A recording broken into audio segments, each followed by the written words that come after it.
He's playing in the fourth quarter. This defense is so bad for Dallas, even with Deron Bland back. It's going to be fireworks all over the place. We've seen it all season. Caleb Williams, Russell Wilson, Jordan Love, it's your turn at bat. All right, Harry, no CeeDee Lamb in this game, so George Pickens going to need to carry the load. What's your number for his receiving yards? Greeny, I'm going 99.5. He's going to have to step up and be that number one receiver in absence of CeeDee Lamb. Can he be trusted? Can you make those plays and not have those boneheaded mistakes we've seen within the first 3 games? But George Pickens, he's going to have a hell of a game this weekend. It only took 17 minutes for Bart to look perplexed. What the hell is a half? Bart, let me come to you on betting purposes. Bart, let's come to you on Micah Parsons. What is your number on his sacks? The good old number one, just like his jersey number right there. Listen, he's going to be all jacked up on Mountain Dew, but he's still unrefined as a pass rusher. I think the beneficiary of Michael Parsons being there is Rashawn Gary, who's leading the league or close to that with 4.5 sacks so far this year. All right, we'll keep an eye on him. Yesterday, Dak Prescott was asked if Sunday's game will provide closure after the Micah Parsons trade. Here's what he said. You got to ask Jerry and Micah. To me, the closure happened when the trade happened. As I said, to me now it's just be fun to play against a friend. Just getting to go out there and compete with a guy that's a good friend that that I've competed with in numbers of ways throughout this building, outside of this building. Yeah, just excited to go and have that matchup. But I hope it's not for me, and I hope he doesn't get to me for one. So. All right, so Dak is ready. Set the stage. You touched on it a little bit at the beginning of the show. Like, the NFL schedule makers just somehow know what they're doing. The script of this thing could not have written itself any better. What does it look like in your perspective with Micah coming back into Big D? Yeah, and if this was in week 8, maybe the Cowboys are already out of playoff contention or a player has been injured. Everyone and all the key figures in this situation will be on the field or on the screen. And I could tell you that in Green Bay this week, they have not made it a story. They are trying to just go about it like it's any other week. But everyone in that building knows what this means to Micah Parsons. Is it a revenge game? I don't know what the revenge might be over. He demanded a trade. He got out. However, those teammates want to see Micah Parsons absolutely dominate this game.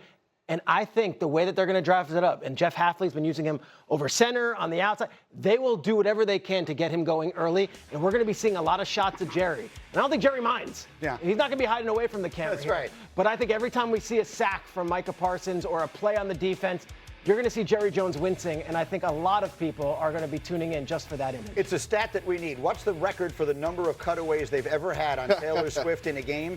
Will the Jerry Jones total this weekend exceed that? You brought it up. He's going to be jacked up on Mountain Dew, which parenthetically is an expression I like. But can you explain that? Like, when you go back against your former team, like, what actually is going to be going on in his mind and in his soul? It's emotional. He thinks that it's just going to be another game.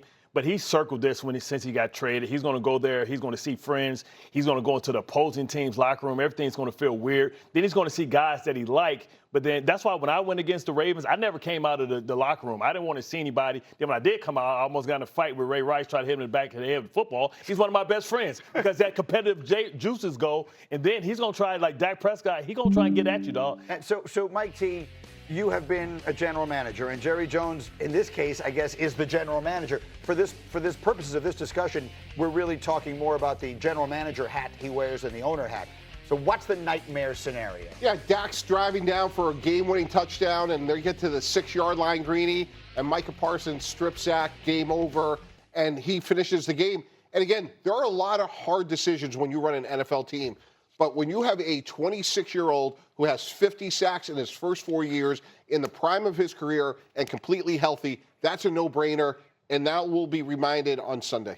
Hembo, can you pop that again? I'm told that you had it. I was looking at Bart, so I didn't see it on our screen. No one but Hembo could do this research this quickly and this well.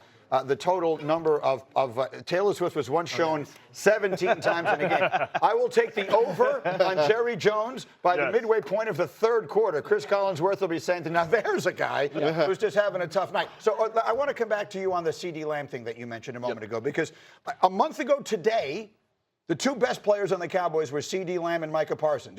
Now one of them is hurt and the other one's playing for the other team. So this has nightmare scenario written all over it. What does George Pickens, you tell me, you're a receiver. Yep. What does George Pickens have an opportunity to do here? Show that you can be trusted. And that's the main thing with George Pickens. We see him go from the Pittsburgh Steelers to the Dallas Cowboys. We've seen in the first game versus the Philadelphia Eagles, him loafing and not blocking 1,000%. Show Dak Prescott and also your head coach Brian Schottenheimer that you can be trusted and be that number one wide receiver. You have no choice right now. CeeDee Lamb is not coming back from a high ankle sprain to save the day on Sunday Night Football versus the Green Bay Packers. Go out there, ball out, have over 100 yards, have a touchdown or two, and show that you can be trusted by everyone that wears that star and also the fans that are in the stands. So, Peter, let me just say this to you before I go over to Joe.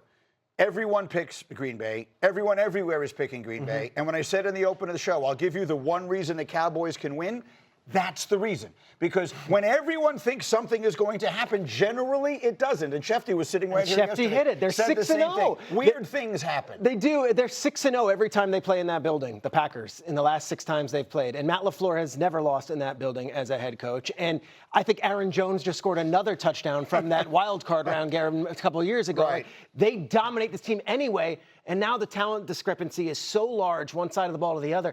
I'm sorry, I don't see how Dallas wins this game. I just have a funny feeling it's going to be a game. For the sole reason that everyone times. You got the Dallas defense, 900 passing yards allowed, the absolute worst pass defense in the league. To put that back, will they get there in time? Because I know Harry knows their schedule and he wants to speak on that.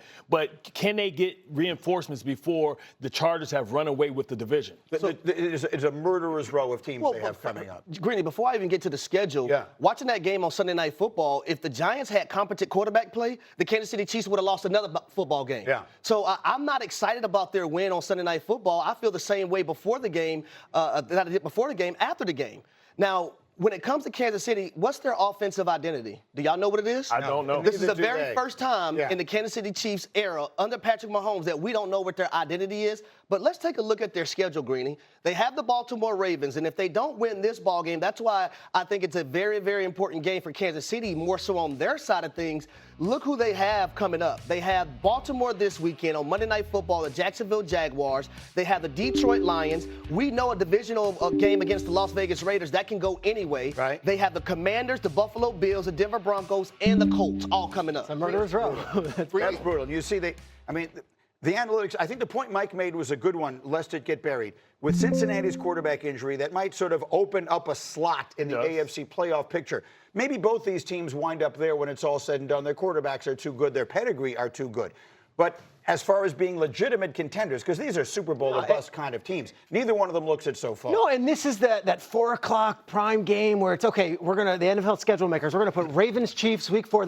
And both these teams are struggling. So there is a desperation feel to this. So yes, they might all make the playoffs, but you can't look at those 2 logos right there and be like, oh, those 2 teams are what we thought they would be before the season started. No, of course not. But it's still September, and we'll see what happens. Joe Fortenbaugh, as always, is with us on Football Fridays to give us the betting perspective on things. So as we look at Ravens and Chiefs, I'm looking at Baltimore, a 2.5-point road favorite in this game. What are you thinking? Anything short of the key number 3, we're playing Baltimore here. Lamar Jackson in his career, very good when coming off a loss, 20-4. He's also piloting an offense that scored 30 or more points in all 3 games this season. So ask yourself this.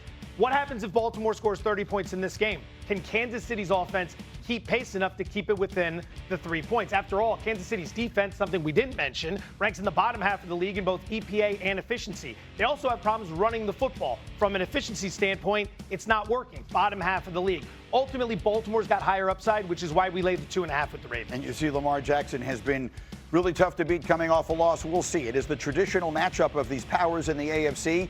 Doesn't feel it so far early this year, but it's an important game in every other way. Coming up, it is time for the Parsons payback. Micah, back and better than ever, looking for revenge. I'm going to give you the only reason